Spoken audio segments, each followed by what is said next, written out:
Thank you, Professor Marquardt, for these friendly introductory remarks, which somehow tell me that I have grown quite old. You were also exaggerating with respect to my competence in mathematics and computer sciences. I have always borrowed these competences, and somewhere here is Sonja Grün, who has been with me for a couple of years, and she contributed a lot at this theoretical part. I won't talk about consciousness, I won't talk about free will, I won't talk about these mysterious connotations of neuroscience, even though I am deeply convinced, being a naturalist, that these phenomena have a material foundation, but I won't go into details today. I also realized when I came here to this campus that one could nearly pack the whole Max Planck Society into this campus, maybe 2/3 of it, which means it must be a highly interdisciplinary campus, more than I thought. So I will probably bore some of the neuroscientists among you, and I will probably be a bit too complex and complicated for those who don't know much about the nervous system. So apologies to both sides before I start. And maybe I will skip the one or the other sequence of slides if I realize that you get bored because it's too much nitty-gritty detail. So what I would like to do is give you some feeling for the complexity and the dynamics that reign in the nervous system, and also maybe for those who are very much involved in computer sciences, give you some insights that make it very obvious that the computer is at best an analogy to the functions of the brain, but by no means operating according to the same principle. Nature has gone a completely different way, and at the phenomenological surface, the two systems, the large number crunchers, which now in the deep learning phase become so extremely performing, they utilize completely different principles as biology does. So, let me see whether I can do this. Yeah. The state of the art in our field is that we face a huge explanatory gap. We know very much about neurons and the microcircuits.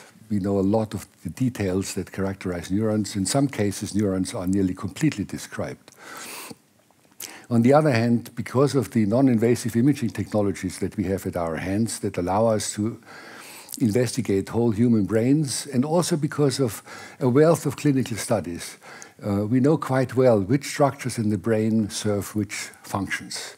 Usually these are networks, but we know the composition of these networks by and large, and we know what lesion causes what defect. So at this macroscopic scale, there's a fairly good correlation between structure and function. But we have great difficulties, and they continue to nag us.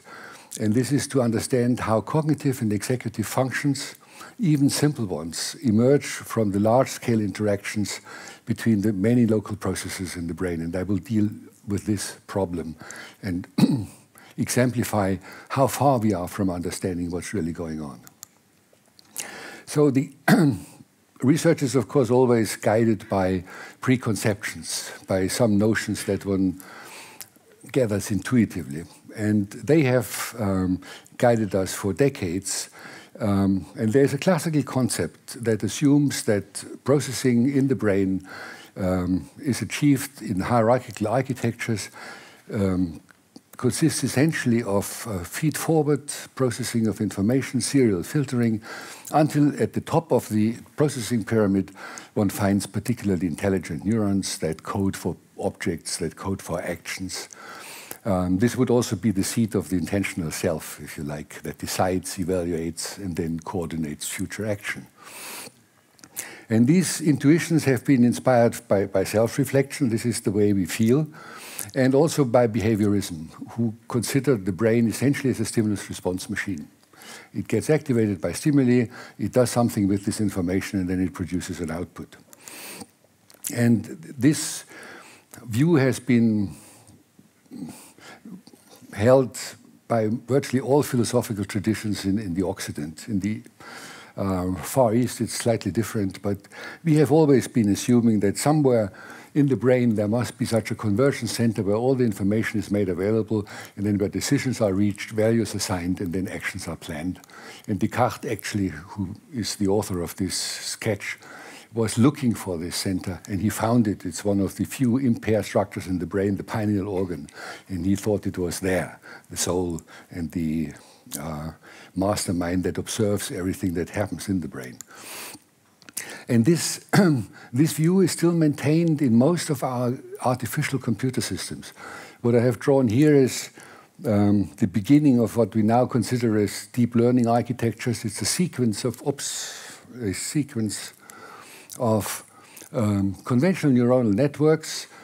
Input is fed into an input layer, then activity is distributed over many, many bifurcating pathways to the next layer, and then there's again divergence and convergence and so on, until one finally ends up with a transistor at the very end that says, yes, this is grandmother. These systems have become extremely performing nowadays, and because they are so highly performing, due to the fact that they can learn and profit from a huge database that is now available in the internet in order to provide the input to these networks, and then massive computer power that allows one to adjust all the transition weights at all these connections so that finally the output matches what has been put into the system. It detracts from neuroscientific approaches that design a completely different picture. Now, what are we seeing? We have actually, and this characterized all our research, thought that the brain was organized in that way. And we have neuron by neuron recorded from these elements all the way up in these processing hierarchies, trying to understand the system. And the idea was, once we have gone through the system from the input side to the output side, we would have understood what it does. This has been an extremely fruitful approach, but it flooded us with data that are incompatible with this simplistic view and force us to extend our concepts. And this is the phase in which we are in the moment. There is at first a puzzling complexity of the connectome, of the way in which the connections in the brain are organized. We find an unexpectedly dense architecture of interconnections at all scales. And about 70% of all possible connections between the nodes in the brain, i.e. neurons or processing centers, are actually realized. So this is much more than you would have in a small world network. It's an immensely highly interconnected system. We have a prevalence of reciprocal connections, not of feed-forward connections, but of connections that mutually interconnect elements. We have massive recurrency. Higher areas back project to lower areas with about 10 times as many fibers as they receive from the lower levels. Then we have a mix of connections that really drive neurons and those which just modulate the gain of the individual neurons. They are intertwinkled all the way up. And we have a soft hierarchy. We don't have the strict pyramidal organization that the serial processing schemes suggest. Just to give you an example, this is part of the cerebral cortex of a monkey, a macaque. And the red dots here stand for cortical areas, the primary visual cortex and a couple of other visual areas, a few areas in the parietal cortex that deal with the control of attention, and then a few areas only depicted here that deal with the programming of reactions and also the guidance of attention in a more global context. And these white lines here, they stand for massive reciprocal neuronal fiber connections. So you see this extremely dense scheme of connectivity in which reciprocity prevails from this stage onwards, which is still a feed-forward stage. All these areas are reciprocally connected. And if one knows one's way in this system, one can get from any place to any other place with only one switching station, sometimes two. The same is true in the human brain. These are data, they could be from Katrin Amunds. She does it in a different way. This is from diffusion tensor imaging in human subjects that show fiber pathways in the human brain. And if one analyzes these quantitatively, and here I have depicted only 20% of the significant connections that we found with such an approach by seeding 120 different areas in the cortex of both hemispheres. You see again the same motif. It looks exactly the same as in the monkey brain or also in the cat brain. And now one can make a Gedanken experiment. Here you see the connectome of a cat brain. Only the sensory cortices are shown here. Now the black points stand for distinct cortical areas that deal with the processing of visual information. The cat has much less than monkeys or than primates. We have about 10 times more of these areas. These are areas that deal with the information coming from the hands, these from the auditory system, and these areas here, they belong to the so-called limbic system. They add emotional connotations to the computational results that are obtained in these different regions here. Now one can make a Gedanken experiment, and now, okay, those lines here, they again stand for massive reciprocal fiber pathways that connect the neurons that sit in these areas with neurons that sit in these respective other areas. So again, this very highly interconnected network. So imagine for a while that such a system deals with a polymodal object, with a barking dog that you can touch and that you see in front of you. Then a very large number of neurons in the visual areas will become active, namely all those that code for features that are the case with this particular dog. Texture, size, shape aspects, motion trajectories, and what have you. If you touch the animal, also the information coming from the tactile senses will be processed by a bunch of neurons here, and with bunch I mean millions. And if the dog barks, there will also be a large number of neurons active in the auditory system, and these here will also be co-activated and find out for you whether this dog is aggressive or whether it's a peaceful dog, or whether you should run away or continue caressing it. And the question is now, where is the representation of this dog in this system? And the answer is, it is a spatiotemporal pattern of activity that is distributed across these many, many, many neurons, many, many thousands, maybe millions, who are active in a concerted way and are the not further reducible description of this dog. This is the substrate of your concrete experience of this polymodal object. So, in summary, cognitive objects, and this is percepts, thoughts, decisions, action plans, they're all of the same nature.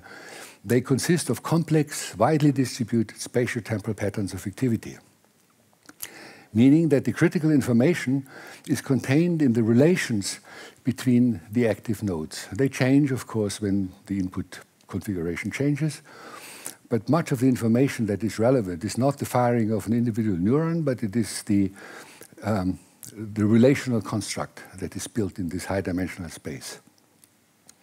It's obvious that such combinatorial codes are extremely efficient because by varying the constellations, one can represent a nearly infinite number of contents, but there are serious problems that need to be organized and solved in such a system. And one of them, Professor Marquardt has already mentioned this, the binding problem. There are also others. The question is, how are semantic relations encoded in this system?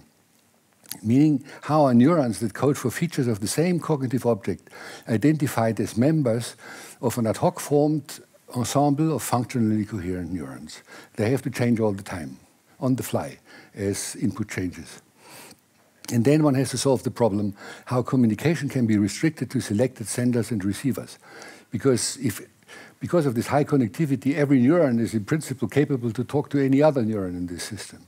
But this would produce a brouhaha that would make no sense. So at any one moment in time, it needs to be defined who can talk to whom and who should just not listen to what the others say in the moment. You see, intuitively, you can understand what the binding problem is. In order to segment this scene, you have to bind the right surfaces with each other. So this black surface with this white surface, and not this black surface with this other black surface, which is just part of the snowless meadow. So in order to be able to perceive this as a coherent figure and then identify it as a horse, you not only need to know how horses look like, but you need to solve this segmentation problem first. And this is one of the binding problems that the brain solves so easily and so virtuously. And machine vision has still an enormous problem in solving such segmentation of cluttered scenes. So one solution of the binding problem could, of course, be that semantic relations, what does a relation mean, are encoded by temporal relations. Intuitively, it is very plausible. If two things happen at the same time, you usually bind them together. And all learning rules actually are based on this principle.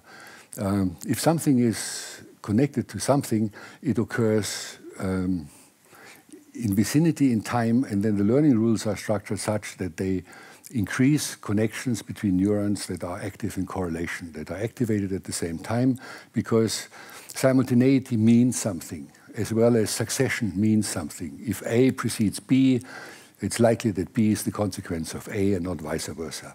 And most of the learning rules that we have identified so far, not we, but the world, they are based on interpreting temporal relations as semantic relations. If the nervous system were to use this coding principle, it must temporally structure activity. It cannot rely solely on the temporal structure of the events in the outside world, but it has to make simultaneous what should be bound internally, because there are many things that need to be bound that have no temporal structure to begin with. And then it needs to have mechanisms to dynamically coordinate this temporally structured activity on the fixed backbone of anatomical connections. The anatomy can't be changed quickly, but what can be changed is the flow of information, the flow of activity on the backbone of this anatomy. The connectome can also change through learning. One can increase and decrease the coupling strength of connections, but that takes time. So, and there are options for such temporal codes. And they are presented by the extremely rich dynamics that we are now seeing since we use parallel recordings.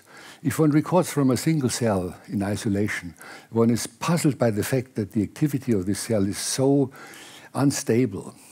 The cell responds differently every time one presents the same stimulus, particularly so in an awake brain. And for a long time, these fluctuations have been taken as noise, as the inability of the nervous system to be precise. After we started to look at many sites simultaneously, we see that these fluctuations are highly coordinated, that all these fluctuations are part of a permanent generation of internally produced activity patterns that are highly structured. So there is extremely rich dynamics in the brain, which is not noise, which is highly structured, that we see once we look at more than one site at the same time. And what do we see? We see that virtually all brain circuits have the tendency to oscillate in very different frequency bands. It goes from 0.1 hertz to all the way up to 200.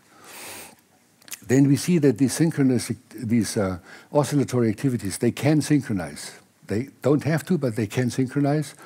And if they synchronize, they can show phase shifts. And then we also see that oscillators that oscillate in a low frequency can have a higher frequency oscillation nested into it, phase-locked. So there's cross-frequency coupling that we see, but we have poorly understood what it means. So questions that I would like to address is, do the phenomena, these dynamic phenomena, play a role in processing? Are they relevant for the encoding of semantic relations, for the formation of distributed assembly codes? Are they involved in the selection and flexible routing of signals on the backbone of the anatomy, for example, by attention? And do they play a role in the dynamic formation of functional networks? As I said, neuron groups have to be assembled in a selective way depending on the goal of the action, or depending on the perceptual task that has to be solved. One cannot have all the brain engaged all the time in everything. So, a brief summary of the early observations. shows that most microcircuits have the properties of relaxation oscillators, of damped oscillators. And if reciprocally coupled, they can synchronize. You're all familiar with the Van Huygens observation that if you have a couple of pendulum clocks nailed to the wall, one morning you will find them all synchronous, because the very weak coupling through the timbers on which they have been nailed is enough to synchronize oscillators if their basic oscillation frequency is roughly similar. It's very, very easy to synchronize oscillators, especially if they are damped. One doesn't need much energy. So distributed activity patterns can become coordinated, and they can become coordinated with very high precision. With high precision, I mean millisecond precision, which is the time constant of neuronal processes. Just a few examples, very old data, but still valid. If one records from a bunch of neurons in a piece of cortex, in this case a visual cortex, activates them properly, one gets these group discharges of neurons. Each needle represents a neuron. And in this case, you see that these groups are synchronously firing, and they do this in packages relatively regularly with a frequency of something like 40 Hertz, which is also reflected in the envelope current flow that one can record from this bunch of neurons if a low-pass filtered. And one sees these phenomena virtually everywhere in the brain in different frequency ranges. What makes them quite interesting is that if one records from two sites simultaneously that are spatially segregated, and have two groups of neurons which have their receptive field, so the response field in the periphery, this is visual cortex, so it's somewhere in the visual field, response areas of these neurons, if one activates them with one coherent object, a contour bar, these neurons oscillate and then they synchronize. The cross-corellogram shows this nice modulation. What makes it interesting is that these neurons are, of course, connected among each other through these reciprocal connections. So this is the substrate for the synchronization. But they don't have to synchronize. They can do it. And they do it when they are activated with one single coherent stimulus, while when the same bunch of neurons is activated with two bar segments, here one that moves in that direction and the other one moving in that direction, rather than with a single coherent object, they no longer synchronize, while they synchronize when activated with the coherent object. So in this simple case, a semantic relation, this is one coherent object, while these are two different objects. Obviously, if they move in opposite directions and are not continuous, they are two objects. A semantic relation is translated into a temporal relation. I skip you this. This is the basic circuit that makes oscillations. It's a recurrent inhibitory feedback circuit. Nothing special. There's an interesting characteristic of all oscillatory activities, irrespective in which frequency range we talk about them. They depend on stimulus configurations. They depend on central states, whether the animal is or the human being is awake or sleeping or drowsy, attentive. And they depend on what is intended next, on behavioral goals. It's a highly dynamic phenomenon. And I give you an example just for those who are not familiar with these experiments so that you know what we do during daytime, sometimes also in the night. In this case, we trained monkeys to sit in a chair still and look at the fixation point on a screen, on a computer screen, and then present to the monkey a sequence of stimuli. In this case, it's drifting gratings, Gabor modulated gratings, and record at the same time from neurons in the visual cortex of this animal. And, well, ask the animal, I forgot to say, that it should respond to a change that occurs in this grating, change in speed or change in contrast, and cue the animal by selecting the color of this fixation point, that the change will either occur in this second panel, or it will occur only in the third panel. So the monkey expects to react either here, or it expects to have to react here. And then one records the activity of the units, and then we do something that is now done virtually everywhere. One takes the neuronal spike sequences, and determines the frequency and the power of the oscillatory patterning of these responses, and plots the frequency on the ordinate and the power on the abscissa, the power in color. So the more heat, the more power, and let's time of the trial run here on the abscissa. So here the monkey sees the first pattern, and it produces some oscillatory power in the 50 to 75 Hertz range. Now, in this trial, the monkey was cued to expect a change to occur in the second panel. But it was a catch trial. There was no change. The change occurred only at the end of the third panel. But the monkey was expecting a change to occur, and it upregulated its oscillatory power quite substantially in this expected case. In this trial, monkey was cued from the beginning that the change should occur after the third panel. So the monkey didn't bother about the second stimulus because he knew it wouldn't change. And you see there's no oscillatory power whatsoever here. Enormous difference in the temporal modulation of the activity between those two conditions, expected or not expected. What makes it interesting is the fact that this change in state is not reflected by changes in the discharge rate of the neurons. They are similarly active in the two cases, but the temporal structure is completely different. In one case, they are oscillatory, they are parcelled in time. In the other case, they are not. Which leads one to the conclusion that these oscillations, in this case, they are called gamma oscillations because they are in the high frequency range, above 40. They are enhanced by attention. This is very well established by now, by the expectancy to do something in the next moment, and by the readiness to act. And they are regulated independently of the response amplitude of the neurons. So this is interesting because the classical view is that all neurons have to say is how much all information is conveyed in the rate of their discharges, whether they've discharged in high frequency or low frequency. Here is another variable, namely whether they discharge rhythmically in patches and whether the activity of several neurons is synchronized among each other. Because when they engage in this oscillatory activity, they also synchronize among each other. And these two variables can be regulated independently. And then I don't show you the data. When it gets into this mode of attention and expectancy, also the variance of the responses is strongly reduced. They become more reliable.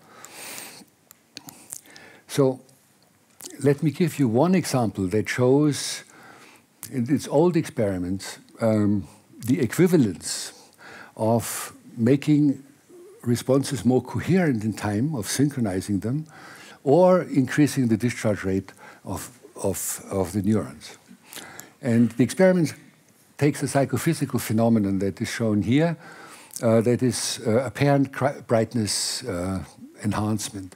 If you look at the center panel, you see an inner stimulus, a grating, and an outer grating. The outer grating is slightly phase shifted away from the inner grating, and you see that the inner grating has a certain brightness. But this brightness is much less than over here or over there. In these cases, the apparent brightness has been enhanced either by rotating away the background or by phase shifting it more, which increases the brightness, the apparent brightness. And this must, of course, have a neuronal substrate. So this is the psychophysical curve that gives the subjective increase in brightness as a function of phase offset of the surrounding grating. And then can now go and record from a large number of neurons that have their receptive fields inside that respond to this inner grating, and then vary the apparent brightness by changing the surround contrast.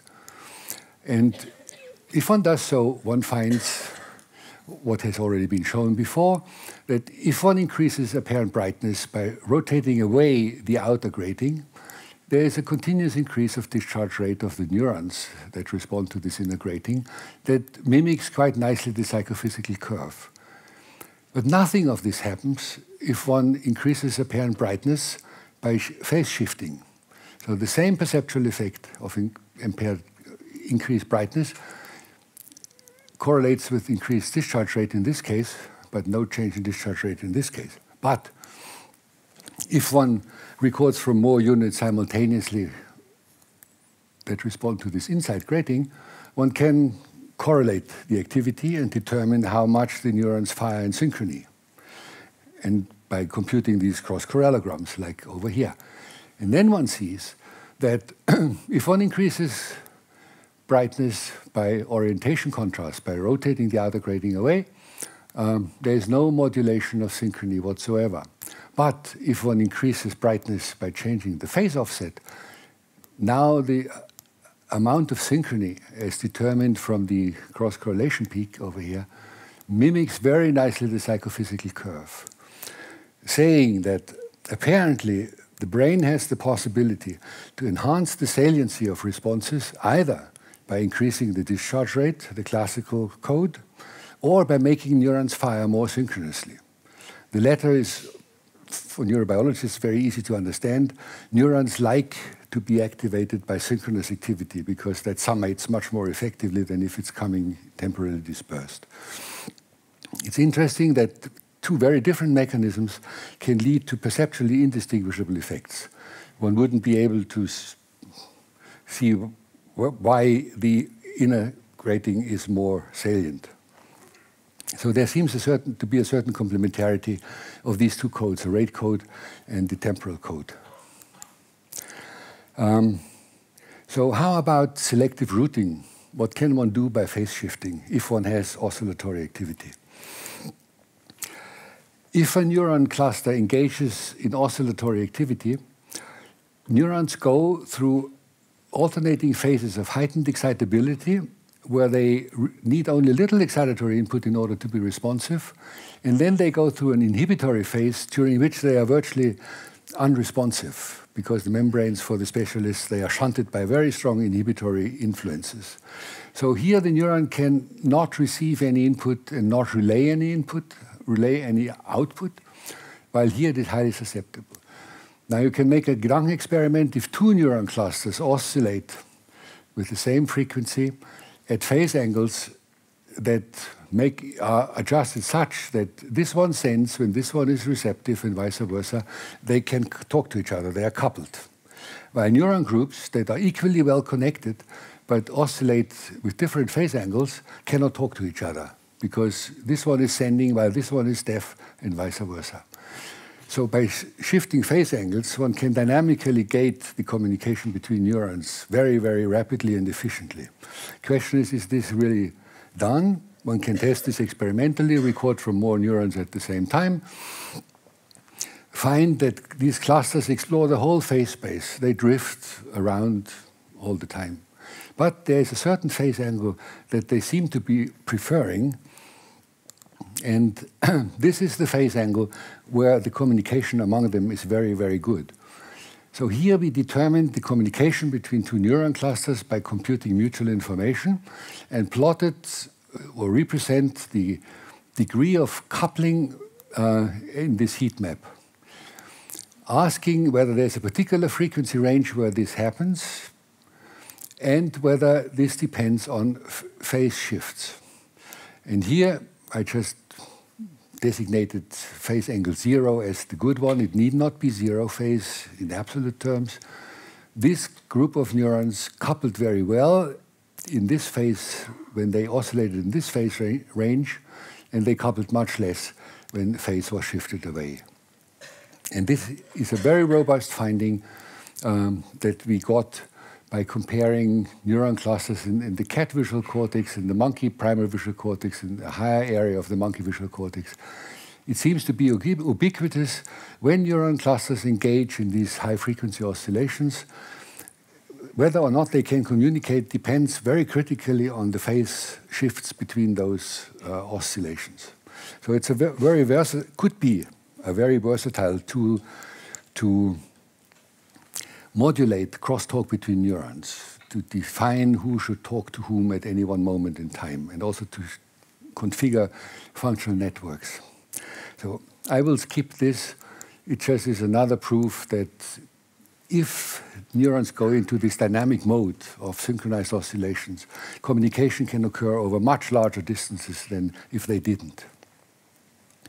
So in summary, it means coupling is modulated dynamically by synchronization and phase shifting, and putative functions, and the cross indicates whether there is more evidence than just from our laboratory.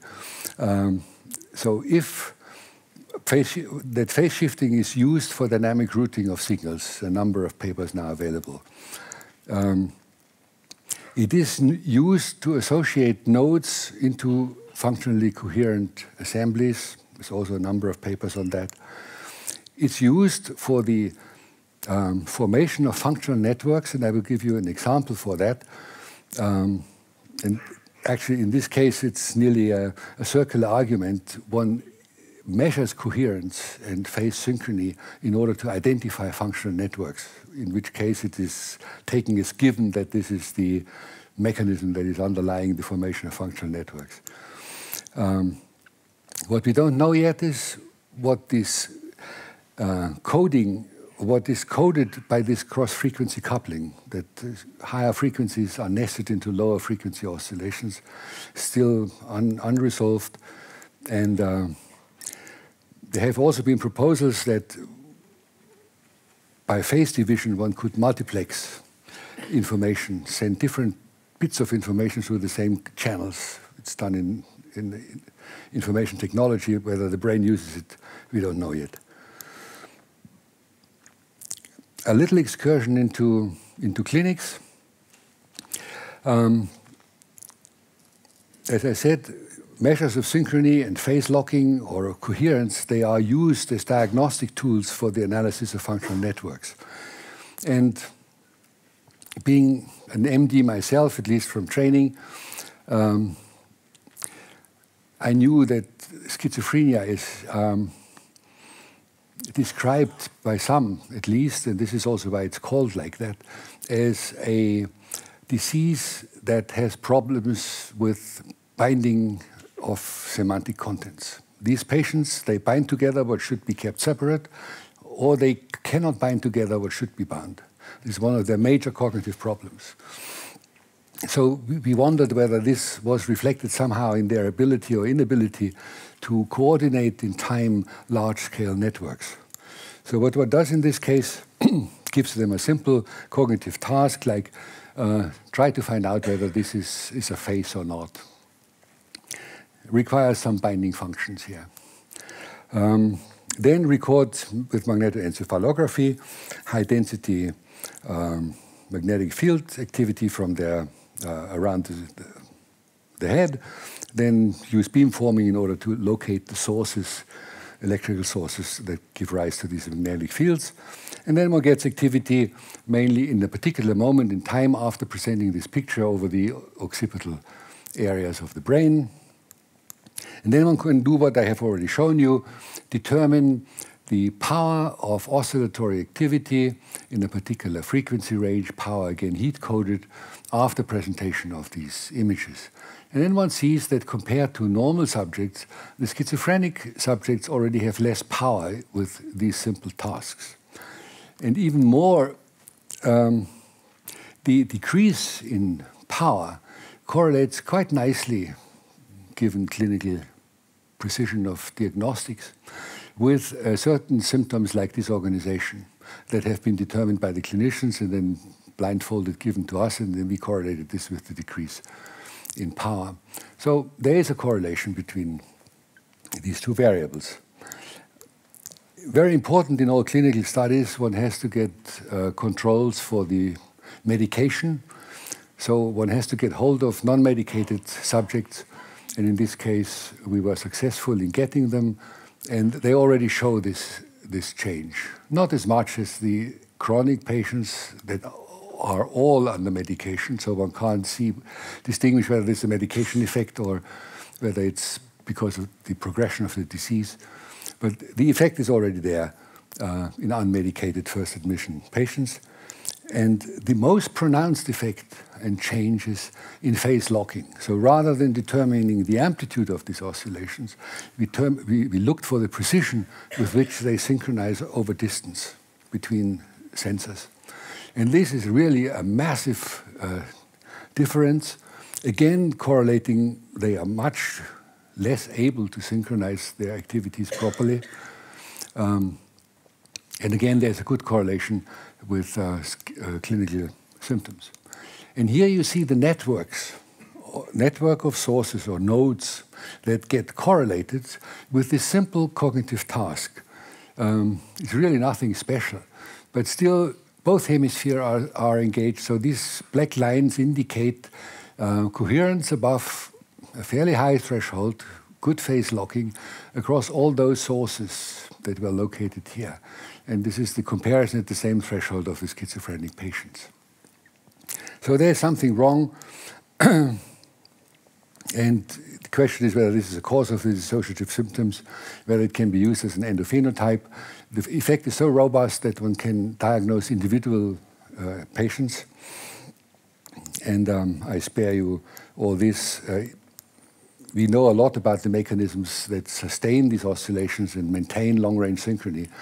And for all of those, we now have genetic markers in schizophrenia. So it could be any of those variables that is wrong, and one has to look into detail now what the real causes are. It's probably multi-causal. Schizophrenia is not a homogeneous syndrome. There are many different diseases that run under this name and have not been differentiated properly so far. And the penetrance of any individual gene that targets one of these mechanisms, the inhibitory circuits or the long-range excitatory circuits, has a penetrance of maximally 1% or below. So there must be many, many different factors converging in order to make this disease break out. For the sake of time, I skip this.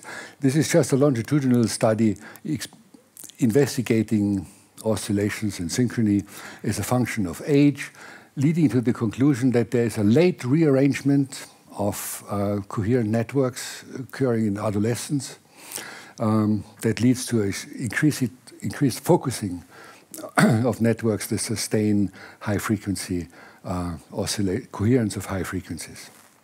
It peaks at around late adolescence. It's another vulnerable phase in development. Maybe I skip this as well because I want to get to something else. Before, one can also try to increase the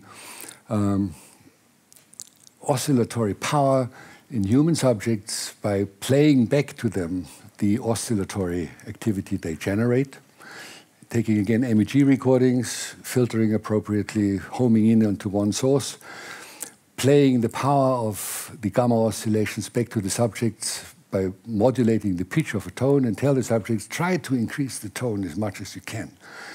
And with some training, they learn, and they show you only one picture. Here is the control period. This is the oscillatory power generated in this band, which is the preferred band of this very subject during the rest period, where it's just idling. And then the subject is told to increase the pitch of the tone that is guided by this gamma power. And you see they can increase it, and they increase it focally at the place where the training pixel is taken from. And in order to increase this, they have to, for the specialists, configure a beta network that involves the prefrontal cortex and the parietal cortex, which apparently they need in order to increase gamma activity in this very occipital region. It's maybe too special for you. So, I want to switch gears and go to something completely different, or seemingly completely different. There are a few problems that have not been addressed so far and for which we have no good explanation. One is that we are all aware that in order to interpret a visual scene, you need to have a comparison between priors, a priori information about what's out there, and you have to match this with the incoming sensory input. Now, usually, your gaze shifts every 200 milliseconds from one point to the other, which means you can fish out your prior with a rate of 200 milliseconds, and every time a new prior is fished, and it's the right one. How is that possible? That means all the priors that you have stored in your brain that support visual scene segmentation need to be somewhere stored, superimposed, and accessible within 200 milliseconds. Same conundrum is the holistic recall of memories, irrespective of when they have been stored. They can be pulled out on the fly, whether it's stored in your childhood or yesterday night, upon a trigger. And similarly curious is that one immediately knows if something is unknown to oneself. One explores the whole storage space on the fly, meaning that all prior memories are somehow superimposed somewhere and they are equidistant to a search process. So how is this possible? I think the only possibility is that there must be somewhere a very high dimensional representational space where all this can be housed. And the hypothesis behind is that maybe cortex provides such a coding space by capitalizing on the unique dynamic properties that it has, being a recurrent network. And let me quickly run through this, what recurrent networks can do. And who is familiar with liquid computing and reservoir computing here? It's always the same, very few. I really wonder why this is so little known, even though it might be anyway. What recurrent networks can do, they exhibit very nonlinear dynamics. That's trivial. They provide an extremely high-dimensional state space because of the recurrent interactions that can become very, very complex. They have fading memory, which is a very nice property because they are coupled like a liquid. If you disturb it, the waves will stay on for a while. So they have fading memory. They allow the superposition of information, and because they are high-dimensional, they facilitate classification because things which overlap with low-dimensional space are segregated in high-dimensional space. So linear separatrix planes suffice. So these properties are exploited in reservoir computing, and the proponents who invented this or proposed this was Jaeger, Maas, and Buonamo, and recently Larry Abbott. There aren't that many. So the metaphor for those who are not familiar with the thing, why it's called liquid computing, imagine a pond, still water, throw a stone in, you have waves. And they fade after a while, so this is the memory. If you throw in a sequence of stones, a small one here, a large one here, and another one there, it produces a complex interference pattern, so information gets superimposed. And it can be shown that if one puts a few sensors into this liquid that measure phase and amplitude of the waves, one can reconstruct what has happened. That's the trick. So in artificial intelligence, people use recurrent networks of that kind to simulate this liquid. And they usually have random network connections. This is not biology. There is a little bit more elegant. So the question that we asked ourselves was whether some of these principles might be implemented in the cerebral cortex, because I already told you how recurrently this network is coupled, especially in layers 2 and 3, where virtually every neuron is coupled reciprocally to a large number of others. So this is, for the specialists, the networks. They are, in addition, anisotropic because the coupling connections in the real brains, they are endowed with adaptive synapses. They learn, so they can internalize the statistics of the outer world into that network, which makes it even more performing. And what makes it also particularly performing in high dimension if the nodes are configured as oscillators, rather than just integrated fire neurons. So is there any indication that real brains may use this? And we went at this with an experiment, and we are still continuing on this very much now, because this is what excites me most in the moment. Recording from a large number of neurons, in this case 60, randomly selected from visual cortex, showing the animal a sequence of patterns. In this case, it was letters. Here are the receptive fields of these many neurons superimposed. Then, so the first letter, second stimulus, third stimulus, and this is the responses of the neurons. Each line are the discharges of an individual neuron. We convolved those point processes with a sawtooth function in order to get a continuous signal. It's not absolutely necessary, but makes life easier. And then use simple linear classifiers, machine learning, a support vector machine, and train the machine to recognize within a 5 millisecond window chosen somewhere here in this sequence what the letter was, and then try it in a test set whether it could recognize the letter from this high-dimensional, 60-dimensional vector. And then it turned out, yes, it can. If only one stimulus is shown, an A or a D, and nothing else is done, a long time after the presentation is finished, was only 100 millisecond long, the classifier can still very easily find out of this high-dimensional vector that is time-evolving what the stimulus was. It can also do this in the responses evoked by a second stimulus. So at this time, the responses are to the letter B, but one can still find out what the first letter was.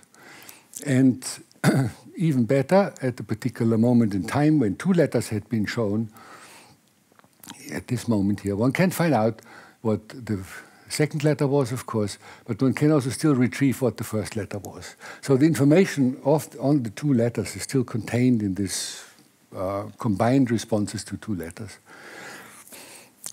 And in some cases, this system can even do an XOR distinction. So we use a linear classifier, so it must mean the system must have been nonlinear.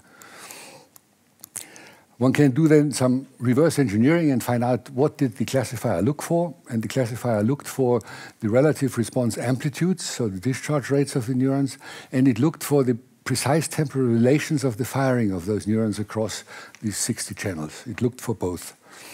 So information is distributed across many neurons. We found it in randomly selected neurons.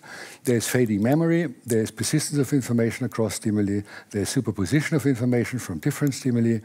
And information is also encoded in precise temporal relations. And there's preservation of sequence order. One can find out what's first, what's second, what's third. So this is already encouraging, suggesting that something of that kind may be happening in cortex. And then there were two unexpected findings, and then I'm done. We found that stimulus classification improved with repeated stimulus presentation, as if there was an unsupervised learning in the system, that the system got familiar with the stimuli and internalized the statistics of these stimuli so as to put them into more remote corners in the network. And then we saw that actually the system starts to replay the patterns spontaneously. So first we saw that if we did simple principal component analysis, that the vectors got more segregated with increasing stimulus presentation. So with early presentations, the first 15 presentations, principal components for the three letters were still rather clustered, but they moved away over time in a non-supervised way. The animals were not rewarded for the performance of our classifier. So the cortex did it by itself. And, well, the trajectories changed. And then we did something else. We trained an array of classifiers, 12 by 12, to reproduce us the brightness values of the patterns that we had given, taking the vector as the information, which was just a way to screen spontaneous stretches of activity so that we could see by eye what this activity looked like. And as you can see here, stimulus F was presented, and then this array of readout neurons produced the F on its own screen. So one could at least recognize it. But this was just a test for us to see whether the classifier worked. And then we took these trained classifiers and had them slide over spontaneous activity, doing nothing but continuing recording from these neurons. And we saw all of a sudden that at a particular moment in time, we saw one of our patterns, the one. And then 100 milliseconds later, the network produced the letter E that the animal had already seen. Then it produced something we didn't know. And then to test whether our classifier worked, we showed the C, and then it reproduced the C as expected.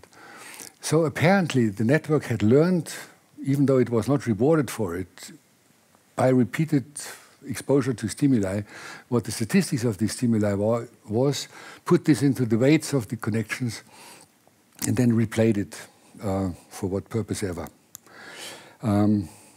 Okay, I will have to skip this. What we see is another prediction is that there's a dimensionality reduction of the network if it is activated with simple stimuli. This has already been confirmed inadvertently. We didn't look for that these horizontal connections can learn. But let me just finish with 2 slides. If cortical processes really capitalize on the computational power of such recurrent self-organizing networks, we will have to extend our tools in order to investigate these networks properly. Because our current tools are mainly adapted to the hypothesis that we have to do with a stationary system in which linearity prevails and that operates in a low-dimensional space, and using mainly labeled line rate codes. And for the analysis of these hypotheses, our tools are perfectly adapted. But they are not adapted for the analysis of such questions, because what we need here is massive parallel recording in behaving animals with a high temporal resolution. And for the moment, this is only possible with microelectrode matrices. It's not possible with voltage, with calcium dyes and so forth. They are still too slow. Then we have to search for information in these high-dimensional non-stationary time series. One doesn't see anything anymore. One can't decipher from the rate changes what's actually happening there. So we need machine learning techniques to interpret our data to begin with. And then we have to go on to determine variables other than what we are used to from linear systems analysis. We have to start to look into dimensionality, into correlation length, into coherence and entropy. And all those things are not done yet. And for some of them, the techniques have not been developed yet because our data sets are very non-stationary. And most of these analysis techniques require long stretches of stable data. So there's a lot to do. Some of the technical challenges are solved in the meantime. There are these chronically implantable recording devices that can stay in the animal for a year or more. We now have it for nearly 1.5 years in there. And there are 32 electrodes that can be finely adjusted as one likes. And one gets in every morning, plugs the animal in, can record for 4 or 5 hours, and then get gigabytes of data that require some evaluation that we cannot do anymore alone. So there's a lot of data sharing required and cooperation with people who know what to do with such data and have big computers, I assume. So I think this is where I am. The challenge is to reconcile the very rich and valuable evidence on labeled line rate codes. This is certainly a strategy the nervous system uses for tasks that it can solve in a feed-forward processing mode, with the equally rich data on relational temporal codes. And those 2 worlds haven't found together yet. But I think the world is only it's a coherent world, and so it will happen sometime. Thank you very much.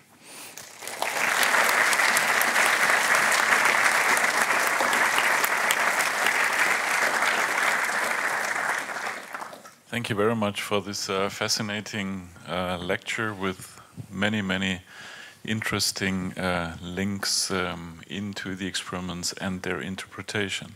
I'm sure there are questions or comments here from the audience. Herr Lippert. I can put this on. So my question is, if you observe those synchronicity between 2 regions, can you also observe the onset of the synchronicity so that you can understand, is it, let's say, one region triggering another region, or does it start simultaneously in 2 regions or in several regions to become synchronized?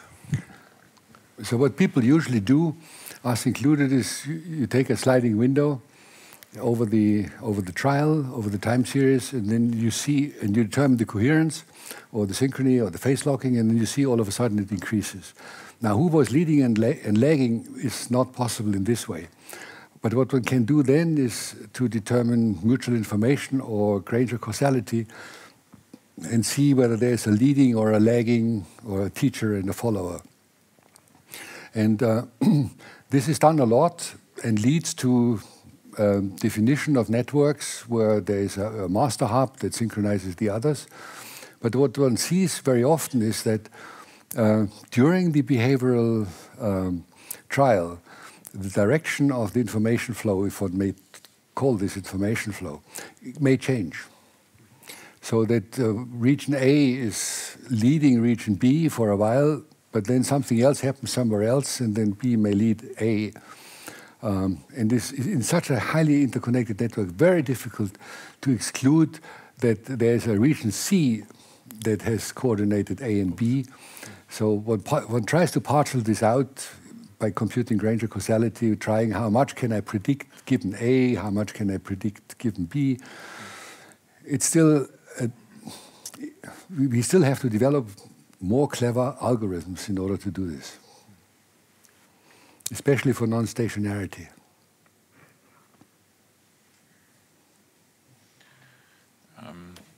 Yep. Yes, please. Yeah, thank you for a nice talk. I have a question about feedback training. I think it is used as treatment, but I have this question that what exactly grants us this permission to define this as a cure, as a treatment, when we're just changing the very overall behavior of the system, which is very complex? Well, as far as I know, the only available or applied treatment, which is not clinical treatment for the moment, is the attempt to increase oscillations in the alpha band, because people think that this would have a relaxing effect. So you can buy little machines that take your EEG, and then you try to increase the power, and alpha feedback works quite well. But any attempts to use the entrainment of higher frequencies so far for therapy, I'm not aware of. There are attempts to induce rhythms by direct application of alternating current to the scalp. Paulus in Göttingen uses these techniques, for example. There's also attempts to entrain brain activity by resetting rhythms with transcranial magnetic stimulation, applying brief pulses. That also works. And this is actually used in clinics in a trial and error way in all sorts of contexts like depression. But this is an ethically very, very, very difficult field. It can only be done because it's an interesting thing. I should say 2 words about it. If you want to sell a new drug, make it commercially available, you have to go through very, very tight screening with clinical trials and blindfolded tests. If you have a new method like deep brain stimulation, where you put electrodes in the brain, implant them and stimulate, or transcranial magnetic stimulation, or this sort of feedback, if the patient consents, if you talk to the patient, it can be only 2 of you, and he says, well, doctor, try it, I trust you, then you can do it. So there is something to dig out ethically.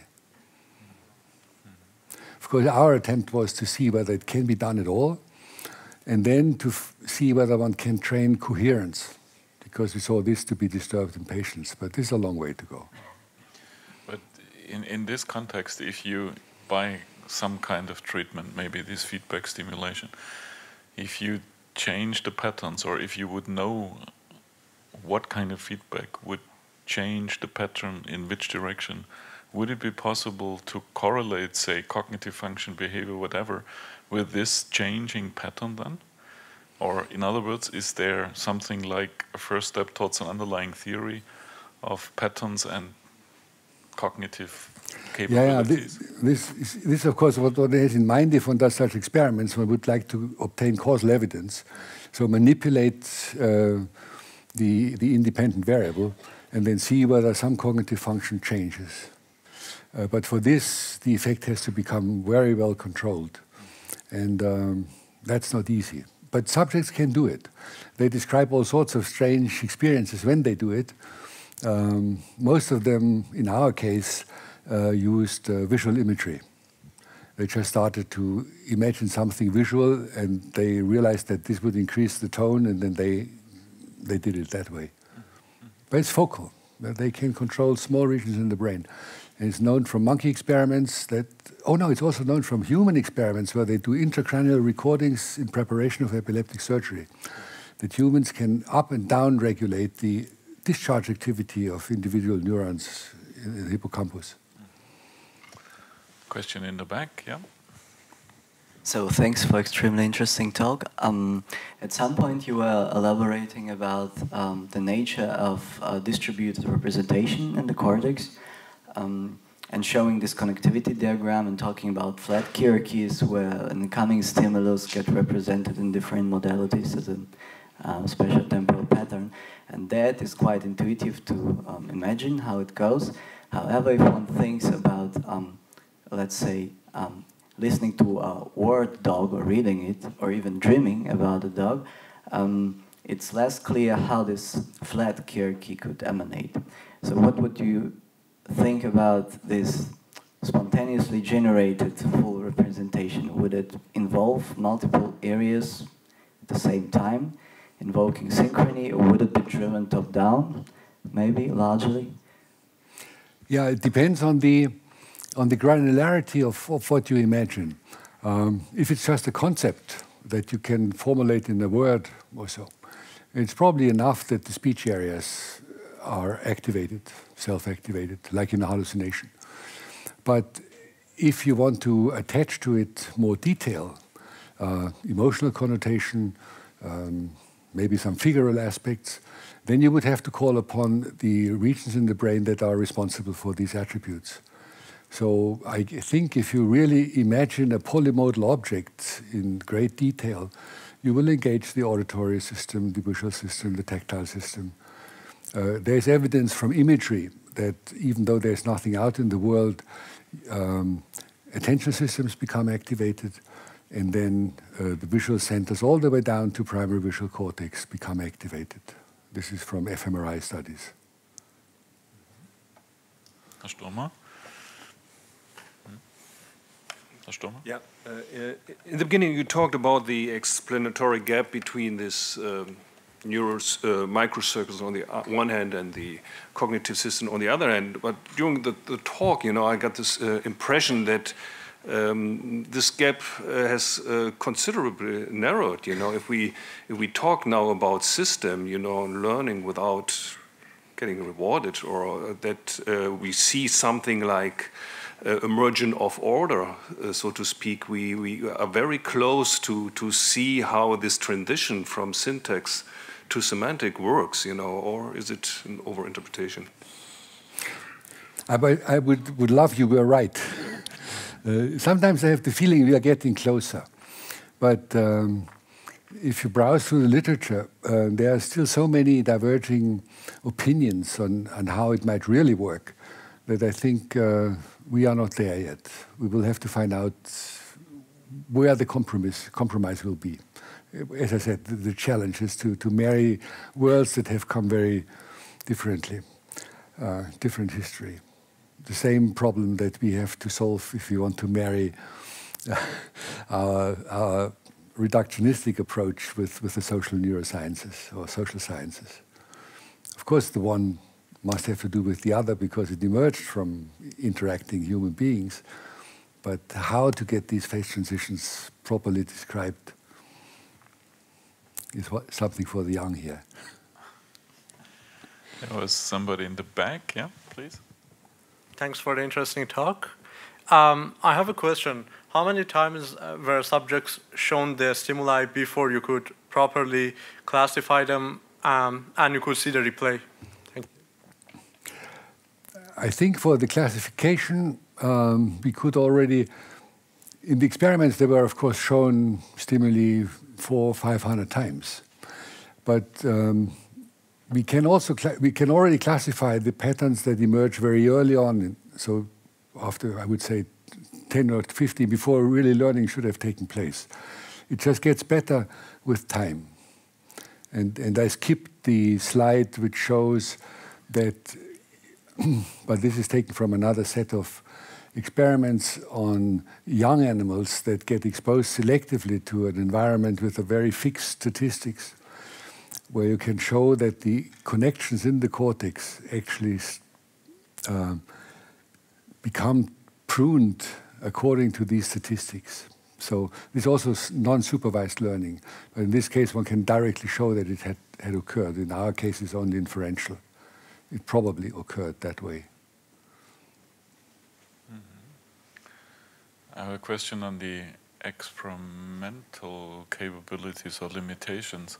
Obviously, you have a very high-dimensional space, state space, and you have relatively few, I mean, you have few measurements compared to the size of the space. So typically, this system is unobservable from a system's theoretical point of view. Is there a reasonable understanding how to deal with this feature of unobservability? It's already a lot if we become aware of it. If you browse through our literature, this is not considered very much as a problem. It starts to be considered as a problem by people who look at properties that I listed at the very end. If you want to look at variables like dimensionality, you can't undersample too much. If you look for variables like criticality, these networks, they only work properly if they are slightly subcritical, because only then can they go quickly into local minima. And if they get supercritical, then you have what you treat here, tinnitus, and, or even epilepsy. So they have to be regulated very carefully. And people try to quantify this, but again, you have the sampling problem. In order to say something about criticality, you must not undersample too much. And we grotesquely undersample, of course. So there's, in the American brain project, a major investment is into parallel recording technology. And I think there were 100 meters of shops at the neuroscience meeting now where you can get electrode matrices that have close to 1,000 electrodes, and then amplifiers that are small and implantable for 1,000 channels, and then a wireless transmission. So it's getting better, but it's a lot. It's a big challenge. And of course, with a mouse, it's still, well, even the mouse is too complex. Yeah, another question. Oh. So you had that very interesting part on liquid computing in relation to cortical microcircuits. So in there you showed a picture where the cortical layer 2-3 was the reservoir, and the output was labeled as possibly layer 5 or striatum.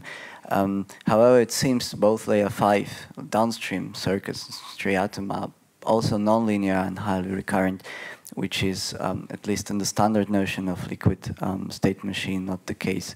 So what would be your guess about the true biological realization of this readout thing? I would love to know. Layer 5 would be one possibility, because it's at least the major output stage of a cortical area that feeds to other regions, partly controls already motor circuits.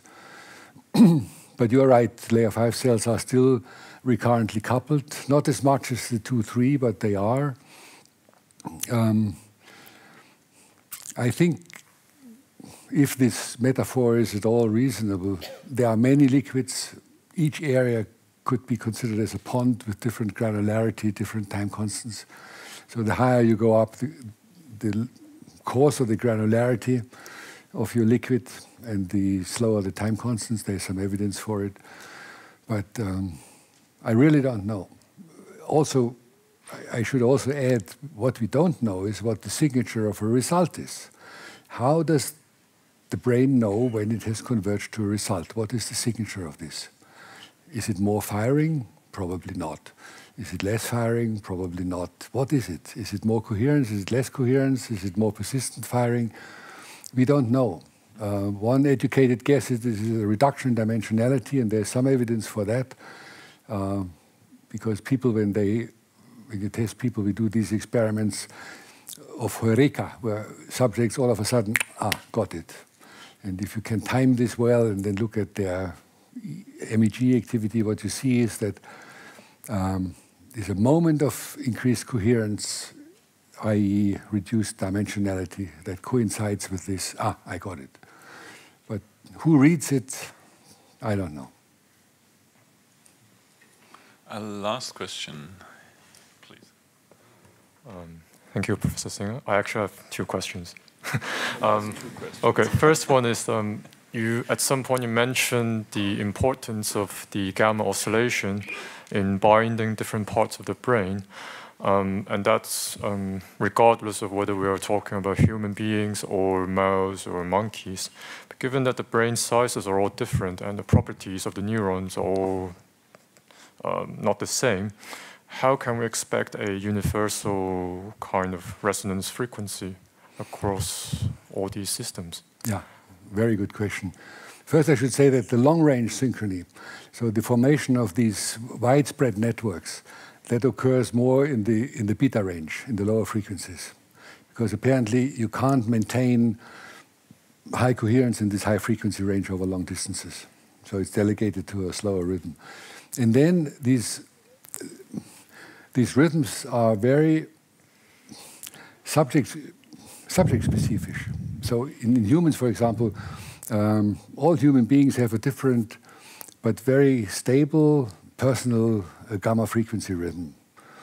And the band may be narrow for the induced gamma if it's done with a grating, but it may vary from subject to subject between 40 and 75 or so. Monkeys are usually faster than humans are. I don't know about birds. Cats are about like monkeys. So I think you're right. The bigger the brain, there must be a problem at some stage. You can cope with it by myelinating the long-distance connections more than in smaller brains. I don't know whether this is the case if you compare mouse with monkey, whether you have more and stronger myelination. I would think so. But there must be a trade-off between brain size and the ability to coordinate. And maybe we have reached the limits. And second question, you were mentioning the critical threshold. And so we would expect the threshold to stay roughly the same if the brain is a closed system, but if it is continuously receiving external stimulus, would you expect this threshold to be changing with time as well? Which threshold you meant? The threshold between disordered phase and synchronized phase. And the result phase.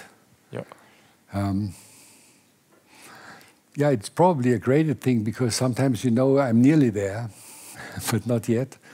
So there's not an all or nothing thing. In response to the last question, of course, the final readout must be the reward systems and the now print systems. They sit in the brainstem, but somebody must tell them that a particular area has gotten a result and then allow it to change synaptic gain in order to learn something. But this is, I think, a completely unexplored field. Yeah, I think we should close here. Thanks again, Professor Singer, for that fascinating lecture. We showed that as a recent progress or progress in this area, and I think it's clear that there is still a lot to do for many of us, all of you, many of you probably. Thanks again. Thanks also you for coming and for engaging in the discussion. I think there is the opportunity to talk to Professor Singer after the lecture. I think you will still be there for half an hour or so. So you're welcome to stay a little bit and talk to each other or to Professor Singer. Thanks for coming and have a nice day.